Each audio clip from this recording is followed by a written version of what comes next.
तो चलिए इस वक्त की अहम खबर आपको बता देते हैं। सीबीएसई बोर्ड के 12वीं की छात्राओं का इंतजार आखिरकार खत्म हो गया है, क्योंकि सीबीएसई बोर्ड ने 12वीं के रिजल्ट जारी कर दिए हैं। एक बार फिर से छात्राओं ने ही बाजी मारी है। परीक्षा में 91.64% छात्राएं पास हुई हैं, तो वहीं 85.7% छात्र परीक्षा में पास हुए हैं। सीबीएसई ने कोई मेरिट लिस्ट नहीं जारी की है, लेकिन साउथ के रीजन ने अच्छा प्रदर्शन यहां पर किया है। 12वीं में विजयवाड़ा रीजन का प्रदर्शन भी सबसे अच्छा रहा। विजयवाड़ा के बाद त्रिवेंद्रम और चेन्नई का नाम शामिल है। तो सीबीएसई 12वीं के रिजल्ट जारी कर दिए हैं और एक बार फिर से छात्राओं ने इसमें बाजी मारी। परीक्षा में 91.64% छात्राएं पास हुई हैं, तो वहीं 85.7% छात्र परीक्षा में पास हुए हैं। तो चलिए इसके साथ ये भी बता देते हैं आप अपना रिजल्ट कहाँ चेक कर सकते हैं। सामने वेबसाइट आपको दिखा रहे हैं, cbsc.nic.in पर जाकर अपना रिजल्ट आप चेक कर सकते हैं। तो पिछले साल आपको याद होगा बोर्ड ने 13 मई को रिजल्ट जारी किए थे, तो आज का दिन है 12 मई को बोर्ड की तरफ से 12वीं के परीक्षार्थियों के लिए रिजल्ट घोषित कर दिए गए हैं। हालांकि सीबीएसई ने फिलहाल कोई भी मेरिट लिस्ट जारी नहीं की है। साउथ के रीजन ने इस बीच काफी अच्छा प्रदर्शन किया। 12वीं में विजयवाड़ा रीजन का सबसे अच्छा प्रदर्शन किया है और आप ये रिजल्ट खुद देख सकते हैं। cbsc.gov.in वेबसाइट पर देख सकते हैं। साथ ही cbscresults.nic.in ये वेबसाइट है जिस पर रिजल्ट जारी कर दिए गए हैं। तो 12वीं के नतीजे अब घोषित हो गए हैं।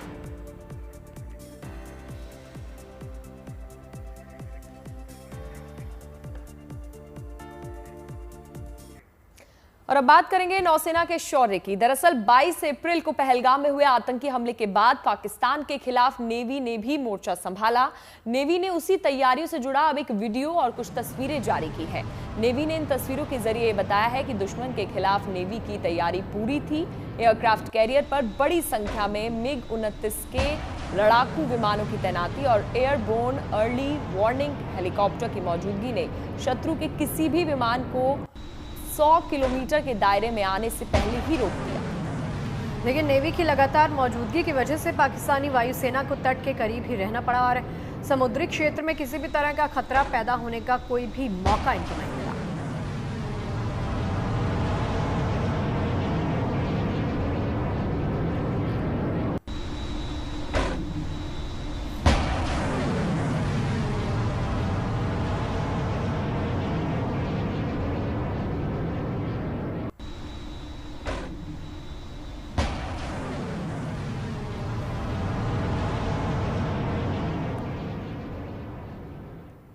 और चलिए ये तस्वीरें तो आपने देख ली। अब देखते हैं अंतरिक्ष से सरहदों की निगरानी करने के लिए इसरो ने कैसी तैयारी कर रखी है। वो तस्वीरें आपके लिए लेकर आए हैं।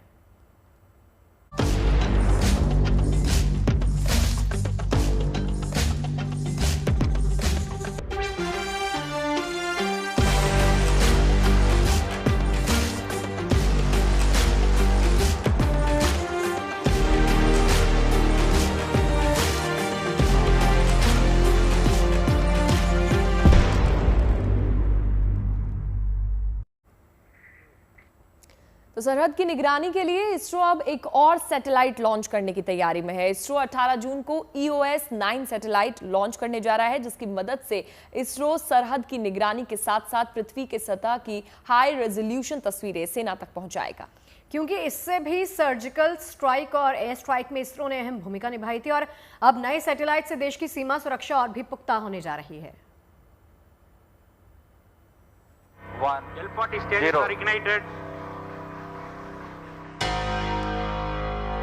+5 सेकंड। Lift off normal. सरहद के चप्पे चप्पे पर होगी भारतीय सैटेलाइट्स की नजर।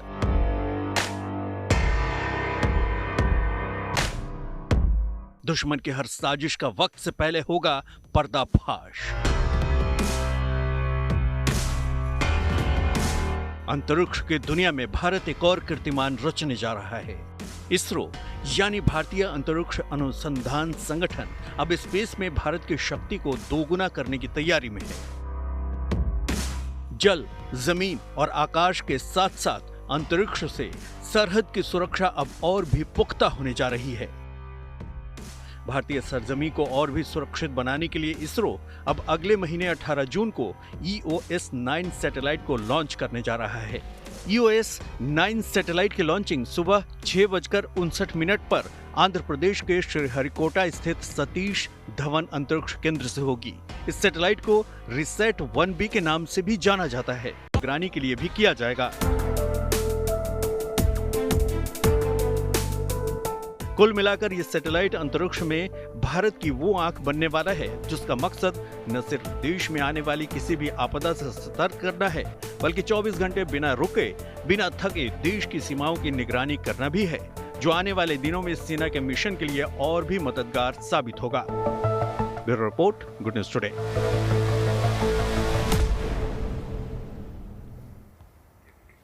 देखिए, हाल ही के दिनों में ऑपरेशन सिंदूर में सेना के शौर्य को दुनिया ने देखा। सेना ने आतंकियों के जिन अड्डों को मिट्टी में मिला दिया, वो तस्वीरें हमने दुनिया को दिखाई, जिससे साफ हो गया कि दुश्मन पर हमारी नजर केवल जमीन से नहीं बल्कि अंतरिक्ष से भी दुश्मन की नापाक हरकतों पर हम नजर रख रहे हैं। तो इसरो जून में नया सैटेलाइट लॉन्च करने जा रहा है, लेकिन इसरो के ऐसे 10 सैटेलाइट्स हैं जो आज भी 24 घंटे अंतरिक्ष में इसी तरह से मंडरा रहे हैं। और इन सैटेलाइट्स में न केवल देश के विकास की यात्रा आसान बन रही है, बल्कि ये सैटेलाइट्स हमारी सेना के भी बड़े काम आ रहे हैं। तो चलिए, कैसे ये काम आ रहे हैं हमारे देश के ये सैटेलाइट्स, वो अब आपको दिखाते हैं।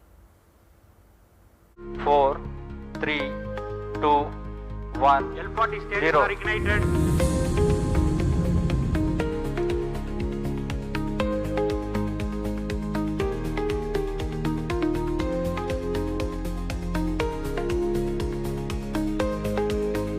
देश की सुरक्षा के लिए इसरो यानी इंडियन स्पेस रिसर्च ऑर्गेनाइजेशन अहम योगदान दे रहा है।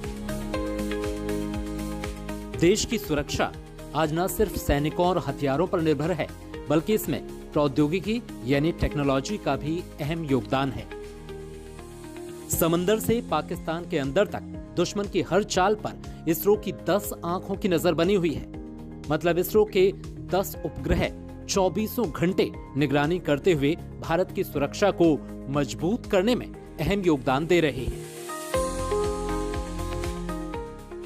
पाकिस्तान के खिलाफ ऑपरेशन सिंदूर में सैटेलाइट तस्वीरों ने सबूत भी दिए हैं कि किस तरह पाकिस्तान पर भारत का कहर बरपा।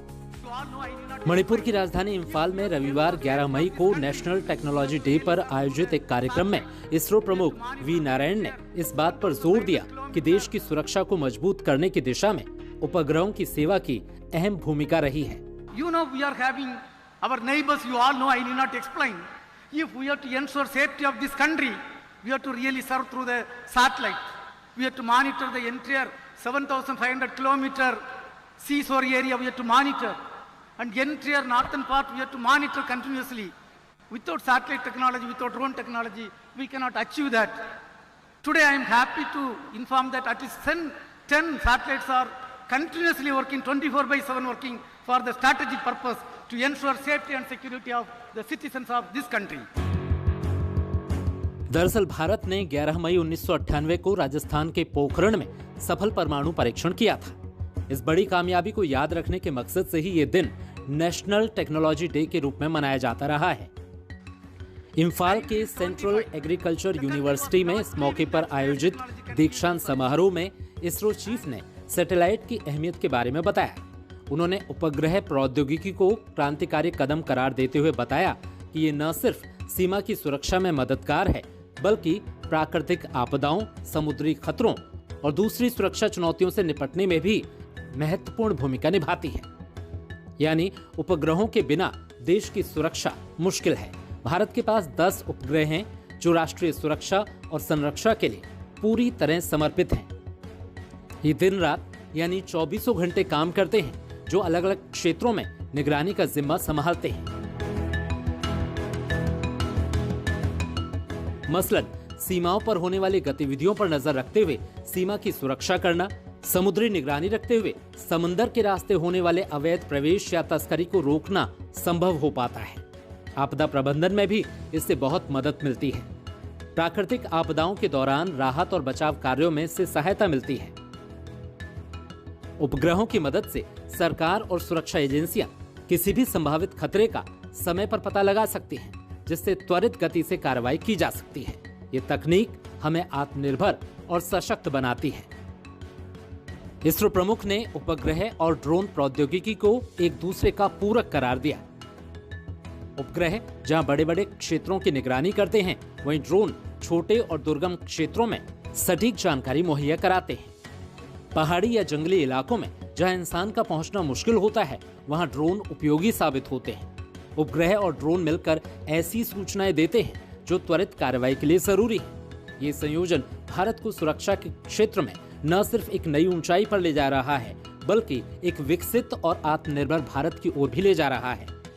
यही वजह है कि इसरो चीफ ने इन तकनीकों के और विस्तार पर जोर दिया है, ताकि हर चुनौती का सामना करने के लिए तैयार रहा जा सके। Bureau report, good news today.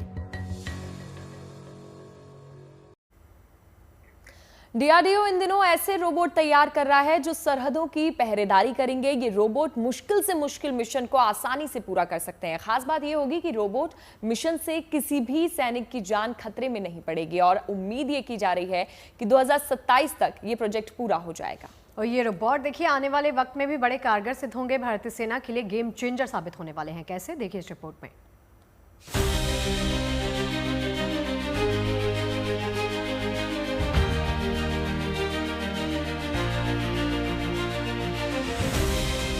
सरहदों का हिफाजत करेंगे ह्यूमनॉइड रोबोट।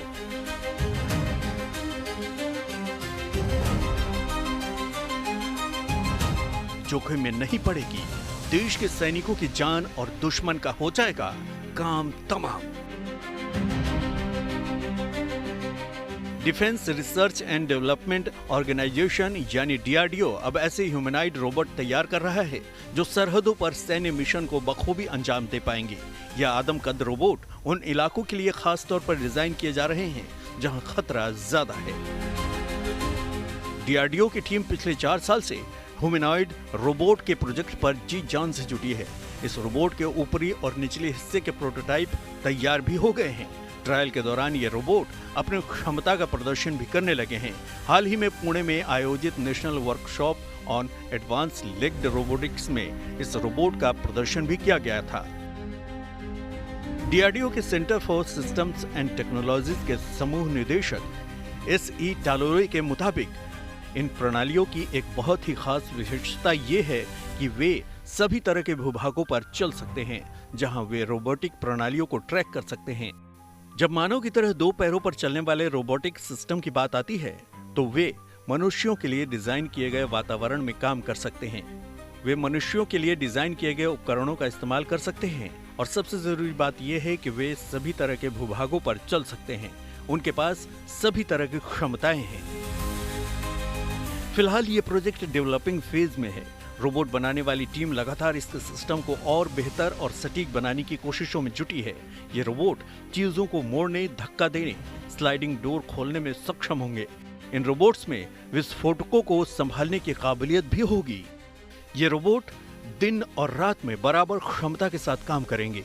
आधुनिक तकनीक से लैस इन रोबोट्स को इतना एडवांस बनाया जा रहा है कि ये मुश्किल से मुश्किल हालात में भी अपने मिशन को पूरा कर सकें। तैयार होने के बाद उबड़-खाबड़ जमीन, जंगल और पहाड़ भी इन रोबोट्स की राह नहीं रोक पाएंगे।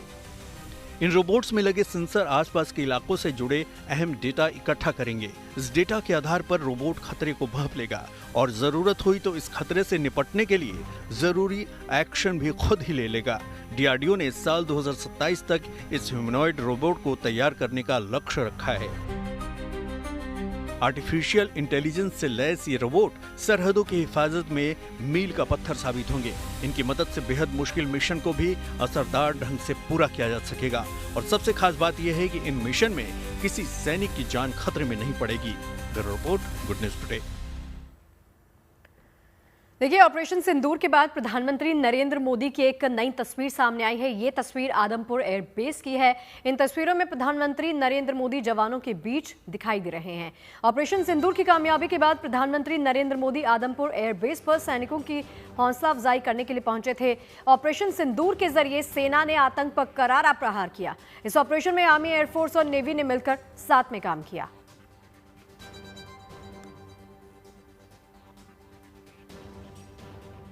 और आइए इसी के साथ अब आपको लिए चलते हैं 4 धाम यात्रा पर।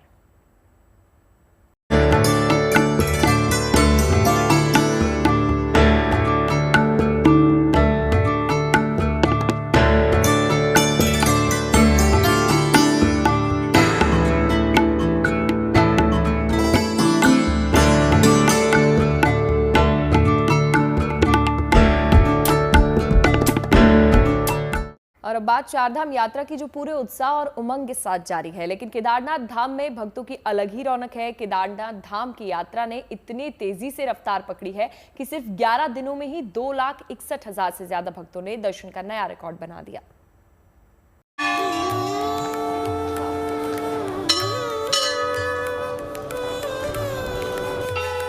उत्तराखंड में चारधाम की यात्रा इस साल ऐतिहासिक उत्साह के साथ आगे बढ़ रही है। विशेष रूप से केदारनाथ धाम में श्रद्धालुओं की भारी भीड़ देखने को मिल रही है। औसतन हर रोज 20,000 से अधिक भक्त बाबा केदार के दर्शन के लिए पहुंच रहे हैं। कई बार तो एक दिन में दर्शन करने वाले भक्तों की संख्या 25,000 के पार पहुंच जा रही है। केदारनाथ धाम की यात्रा ने ऐसी तेज रफ्तार पकड़ी है कि 2,40,000 से ज्यादा भक्तों ने दर्शन करके एक नया रिकॉर्ड बना दिया है। केदारनाथ धाम के दर्शन के लिए देश विदेश से श्रद्धालु पहुंच रहे हैं। 12 मई को 21,665 श्रद्धालुओं ने बाबा केदार के दर्शन किए। इस बार यात्रा की शुरुआत से ही मौसम साथ नहीं दे रहा, बावजूद इसके भक्तों का जोश कम नहीं हो रहा। केदारनाथ धाम सहित निचले इलाकों में आए दिन बारिश हो रही है, फिर भी भारी संख्या में भक्तों का आना जाना जारी है। केदारनाथ धाम के यात्रा मार्ग पर कुछ दिनों तक घोड़े खच्चर संचालित नहीं हुए, लेकिन इससे यात्रा पर ज्यादा असर नहीं पड़ा।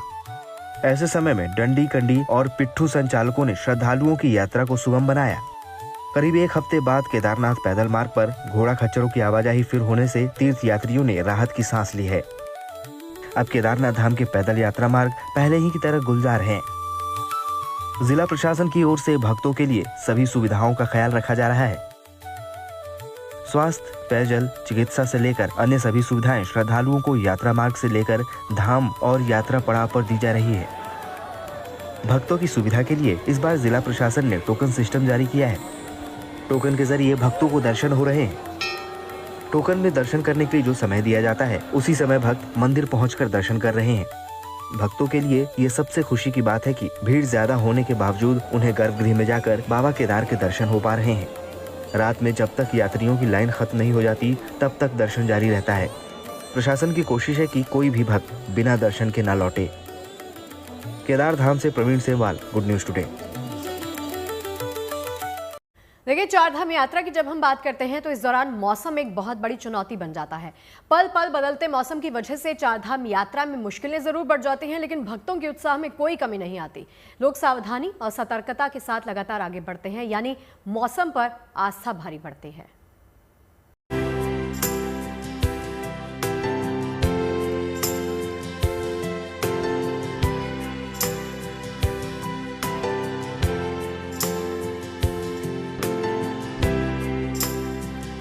बद्रीनाथ धाम में दर्शन के लिए लगी कतार और श्रद्धालुओं की लगातार आवाजाही साबित कर रही है कि मौसम के बदलते मिजाज से तीर्थ यात्रियों पर कोई फर्क नहीं पड़ रहा है।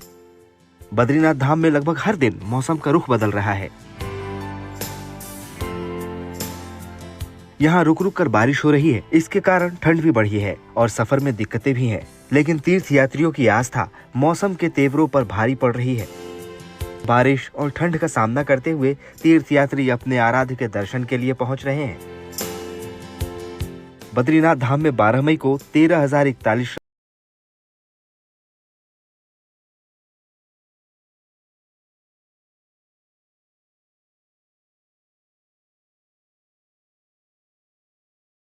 धाम के दर्शन के लिए पहुंचे, जबकि 30 अप्रैल से शुरू हुई चारधाम यात्रा में कल तक कुल 6,05,183 श्रद्धालु पहुंचे। मौसम के चुनौतियों के बावजूद बद्रीनाथ सहित चारों धाम में दर्शन के लिए आने वाले श्रद्धालुओं की संख्या धीरे धीरे बढ़ने लगी है। सोमवार को चारधाम सहित उत्तराखंड में मौसम खुलने की उम्मीद थी, लेकिन अभी ऐसा होता नहीं दिख रहा। उत्तराखंड के कई जिलों में 15 मई तक बारिश का अलर्ट है। इनमें उत्तरकाशी, चमोली और रुद्रप्रयाग भी शामिल है, जो चारधाम यात्रा के रूट में पड़ते हैं। वहीं उत्तराखंड के बागेश्वर, पिथौरागढ़, नैनीताल और देहरादून में अभी और बारिश हो सकती है। मौसम के जानकारों के अनुसार कहीं कहीं बिजली चमकने, गरज और तेज हवाएं चलने की आशंका है। रुक रुक कर हो रही बारिश के कारण तापमान में गिरावट आई है, जिसके कारण गर्मी से राहत है और इन पहाड़ी इलाकों में मई में ही दिसंबर जैसा एहसास हो रहा है। मौसम विभाग के अनुसार 15 मई के बाद धूप खिल सकती है और गर्मी बढ़ सकती है। उत्तराखंड में मानसून 15 से 20 जून तक पहुंचने की उम्मीद है। हालांकि प्री मानसून बारिश के कारण पिछले 10 दिनों में सामान्य से दोगुनी वर्षा दर्ज की गई है। इसका असर चारधाम यात्रा पर भी देखने को मिल रहा है। बागेश्वर से जगदीश चंद्र पांडे और चमोली से कमल नयन सिलोरी के साथ bureau report, good news today.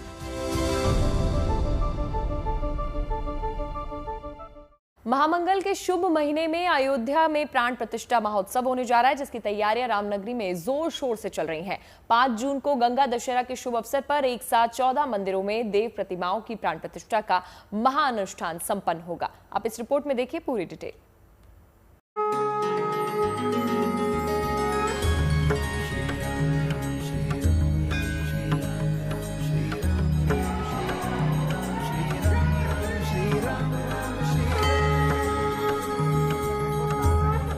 समस्त भारत को राम सूत्र में पिरोने की घड़ी एक बार फिर आ गई है। एक बार फिर सिया राम की गूंज रामनगरी अयोध्या से निकलकर पूरे देश में आध्यात्मिक और सांस्कृतिक चेतना का संचार करेगी। राम मंदिर निर्माण के बाद ऐसा पहली बार होगा जब रामनगरी में एक साथ 14 मंदिरों में देव प्रतिमाओं की प्राण प्रतिष्ठा की जाएगी। धर्म और संस्कृति की नगरी अयोध्या में 3 दिवसीय प्राण प्रतिष्ठा की तैयारियां जोरों पर हैं। 3 जून से प्राण प्रतिष्ठा समारोह की शुरुआत होगी। पहले दिन 3 धार्मिक अनुष्ठान होंगे, जिनमें मूर्तियों का जलवास, अन्नवास और सयावास कराया जाएगा। इस दौरान पूरा मंदिर परिसर वेद मंत्रों, रामायण पाठ और स्तोत्रों की ध्वनि से आध्यात्मिक ऊर्जा से भर उठेगा। इसके बाद 5 जून को गंगा दशहरा के पावन अवसर पर देव प्रतिमाओं की प्राण प्रतिष्ठा की जाएगी। इस ऐतिहासिक अनुष्ठान में काशी और अयोध्या के 101 वैदिक आचार्य भाग लेंगे। सभी आचार्य मंत्रोच्चार और विधि विधान से प्राण प्रतिष्ठा की प्रक्रिया पूरी करेंगे। गंगा दशहरा के शुभ अवसर पर प्राण प्रतिष्ठा का आयोजन किया जा रहा है रामनगरी में। वो धूम होगी, वो उत्साह होगा। एक बार फिर से 22 जनवरी 2024 जो दृश्य था वो दृश्य एक बार फिर से आपको 3 जून से लेकर 5 जून तक दिखेगा। अयोध्या में 3 दिवसीय कार्यक्रम होगा। प्राण प्रतिष्ठा का 3 दिवसीय कार्यक्रम 3 जून से लेकर 5 जून तक चलेगा। 5 जून को राम मंदिर के प्रथम तल पर राम दरबार की स्थापना होगी। साथ ही परकोटे में बनाए जा रहे सभी 6 मंदिरों में भगवान की प्राण प्रतिष्ठा की जाएगी। इसके अलावा सप्त मंदिर में भी प्राण प्रतिष्ठा की जाएगी। उसके बाद राम भक्त इन मंदिरों में भी दर्शन कर सकेंगे। राम मंदिर परकोटा के 6 मंदिरों गणपति, हनुमान, माता भगवती, माता अन्नपूर्णा, भगवान शिव, सूर्य देव की प्राण प्रतिष्ठा होगी। इसके अलावा सप्त मंडपम के 7 मंदिर महर्षि वशिष्ठ, वाल्मीकि, अगस्त्य, विश्वामित्र, अहिल्या, शबरी, निषादराज और शेषावतार मंदिर में लक्ष्मण की मूर्ति की प्राण प्रतिष्ठा की जाएगी। हर देवता की मूर्ति को 2 फीट ऊंचे संगमरमर के सिंहासन पर स्थापित किया जाएगा। पूजन का कार्यक्रम 30 मई से ही शुरू हो जाएगा। 30 मई को ही परकोटा के शिव मंदिर में सबसे पहले शिवलिंग की प्राण प्रतिष्ठा की जाएगी, जिसे ओंकारेश्वर की नर्मदा नदी से लाया गया है। 48 इंच ऊंचा चमकदार लाल रंग का शिवलिंग अयोध्या में शिववास के विशेष योग पर स्थापित किया जाएगा। 30 मई को जो है भगवान भोलेनाथ का शिवलिंग यहाँ पर स्थापित हो जाएगा, जो मध्य प्रदेश से लाया गया है। और इसके उपरांत जो है फिर जून माह में ही जो है या जो ऊपर यानी दूसरे तल पर या हम कहें प्रथम तल पर भगवान श्री राम का दरबार बनना है, उसकी स्थापना होगी। तो वो दिन अब दूर नहीं है जब वैदिक मंत्रों का नाद राम मंदिर में गुंजायमान होगा। पूरे 7 दिनों तक अयोध्या अपने आराध्य के उत्सव और उल्लास में डूबी होगी और संपूर्ण भारत इस दिव्य पल का साक्षी बनेगा। ये आयोजन सिर्फ मूर्तियों की स्थापना नहीं है, बल्कि श्रद्धा, विश्वास और सांस्कृतिक चेतना का विस्तार है। हर मंदिर अपने आप में एक भक्ति, शांति और आत्मिक शक्ति का केंद्र होगा। अयोध्या से मयंक शुक्ला के साथ bureau report, good news today. देखिए, 4 धाम में उत्सव के रंग हैं तो भगवान जगन्नाथ के दरबार में महोत्सव की जोरदार तैयारियां हैं। ओडिशा के पुरी में भगवान जगन्नाथ की रथ यात्रा की तैयारियां जोर शोर से जारी हैं। एक तरफ भगवान जगन्नाथ के साथ बहन सुभद्रा और भाई बलभद्र के रथ को बनाने का काम जारी है, तो वहीं सुरक्षा व्यवस्था को लेकर पुख्ता इंतजाम भी यहां पर किए जा रहे हैं।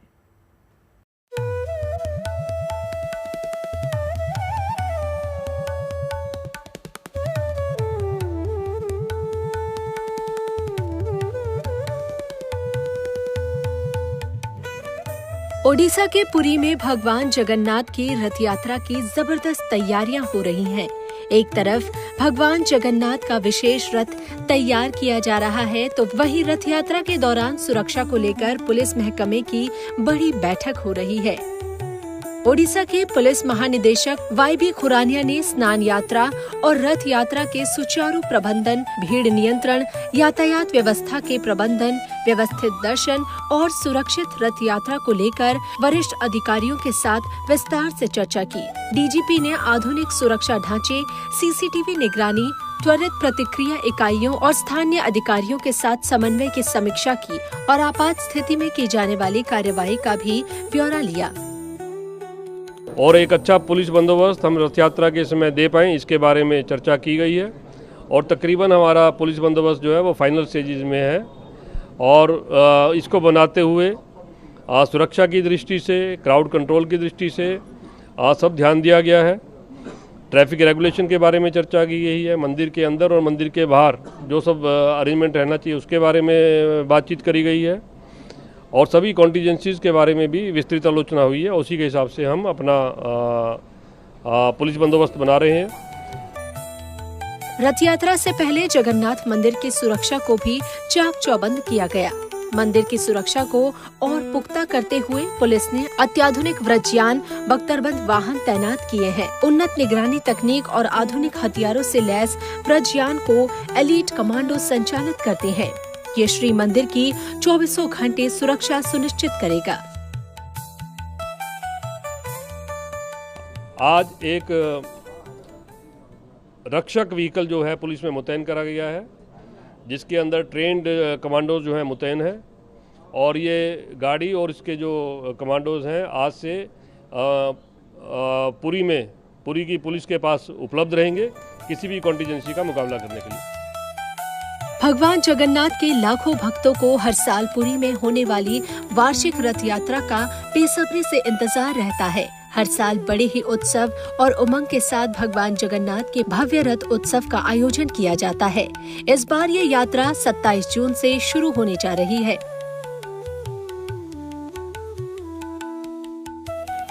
लकड़ी पूजन के साथ रथ निर्माण का काम शुरू हो चुका है।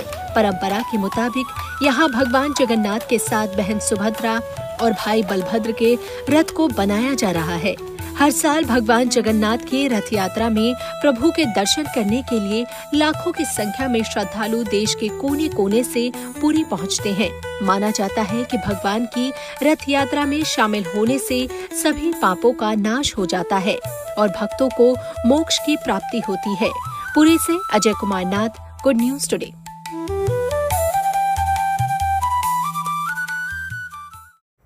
तमिलनाडु के मदुरई में इन दिनों हर तरफ चिथिराई महोत्सव की धूम है। भगवान सुंदरेश्वर और माता मीनाक्षी के विवाह के लिए इस उत्सव में लाखों श्रद्धालु जुटे हुए हैं। चिथिराई महोत्सव के भव्य जुलूस में शामिल होने के लिए दूर दूर से भक्त हर साल मदुरई पहुंचते हैं और इस त्योहार में आस्था और सांस्कृतिक परंपरा का अद्भुत संगम देखने के लिए वहां पर मिलता है।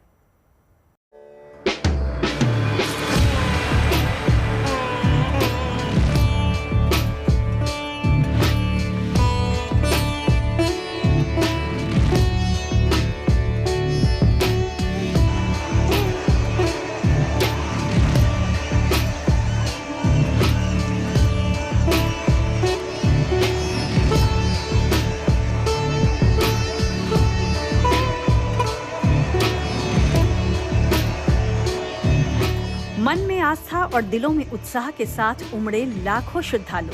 तमिलनाडु के ऐतिहासिक शहर मदुरई में इन दिनों हर तरफ उल्लास और संस्कृति के रंग बिखरे हैं। चिथिराई महोत्सव में शामिल होने के लिए दूर दूर से आए भक्तों की भारी भीड़ मदुरई की सड़कों पर नजर आ रही है।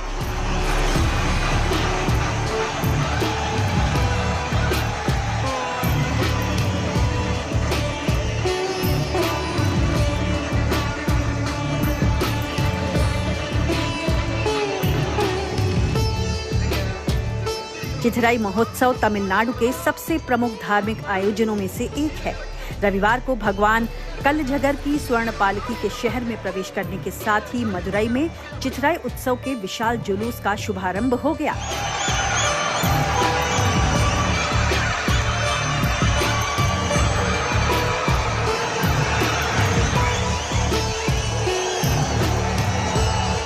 चिथिराई महोत्सव का ये भव्य जुलूस मीनाक्षी टेम्पल में देवी मीनाक्षी और भगवान सुंदरेश्वर के दिव्य विवाह के बाद निकाला जाता है। अलागढ़ पहाड़ियों से वैगई नदी तक निकलने वाली भव्य वार्षिक यात्रा इस उत्सव का मुख्य आकर्षण है।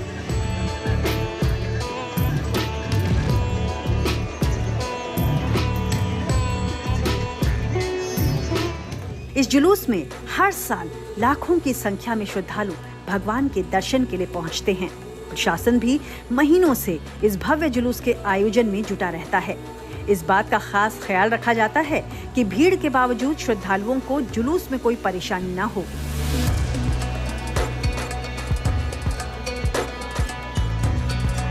चिथिराई महोत्सव सिर्फ एक धार्मिक आयोजन भर नहीं है, बल्कि ये उत्सव अब मदुरई की पहचान के साथ जुड़ गया है। भक्तों की मान्यता है कि इस दिन भगवान कलझगर अपने भक्तों को आशीर्वाद देने के लिए खुद नगर में निकलते हैं।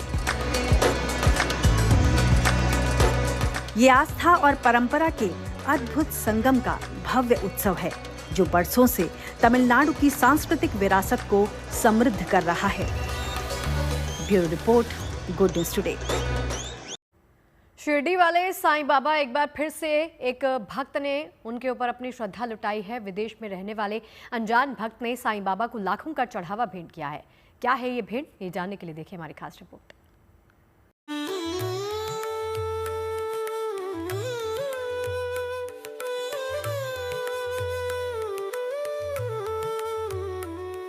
शिरडी वाले साईं बाबा के दरबार एक बार फिर एक अनूठा चढ़ावा आया है।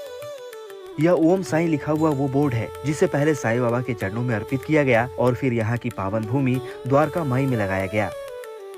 दुबई के एक श्रद्धालु ने सोने का ये बोर्ड साईं बाबा को समर्पित किया है। इसका वजन 270 ग्राम है और कीमत 24 लाख रुपए आंकी गई है। साईं बाबा मंदिर ट्रस्ट के अनुसार जिस भक्त ने ये बोर्ड साईं बाबा के दरबार में भेंट किया है, उसने अपना नाम उजागर नहीं करने का अनुरोध किया था, लिहाजा गुप्त दान के तौर पर ही इसके बारे में जानकारी दी गई है। दुनिया भर से भक्त जो है साईं बाबा के दर्शन के लिए आते हैं और वो दर्शन के बाद बाबा के झोले में जो है वो भर भर के दान देते हैं। वैसे ही आज एक दुबई के साईं भक्त ने बाबा के झोले में दान अर्पण किया है। बाबा ने अपना कालावधि जो है वो द्वारका माई में व्यतीत किया। वही द्वारका माई में जो है वो ओम साई नामक का बोर्ड जो है वो सोने का बोर्ड जो है वो लगाया है। द्वारका माई स्थान पर जहां साईं बाबा खड़े होते थे, वहीं पर ओम साईं के इस बोर्ड को लगाया गया है। यहीं पर साईं बाबा का श्रद्धा और सबूरी का संदेश भी अंकित है। साईं बाबा के प्रति भक्तों की अटूट श्रद्धा और विश्वास की कोई सीमा नहीं है, क्योंकि ऐसी मान्यता है कि बाबा के यहाँ आने वाला कोई भी व्यक्ति खाली हाथ नहीं जाता। वे सबकी मनोकामना पूरी करते हैं। यही वजह है कि हर साल इनके दरबार में करोड़ों का चढ़ावा आता है। इस साल केवल रामनवमी के दिन यहाँ करीब 4 करोड़ 26 लाख के चढ़ावे चढ़े, जबकि पिछले साल क्रिसमस की छुट्टियों से लेकर इस साल नव वर्ष तक की अवधि में यहाँ पहुंचे भक्तों ने करीब 17 करोड़ का दान किया। इस तरह साल भर में कई ऐसे खास अवसर आते हैं जब देश विदेश के भक्त बाबा के दरबार में अपनी श्रद्धा और क्षमता के अनुसार दान देते हैं और चढ़ावा चढ़ाते हैं, बाबा के प्रति अपने समर्पण का इजहार करते हैं। शिरडी से नितिन मिराणे के साथ bureau report, good news today.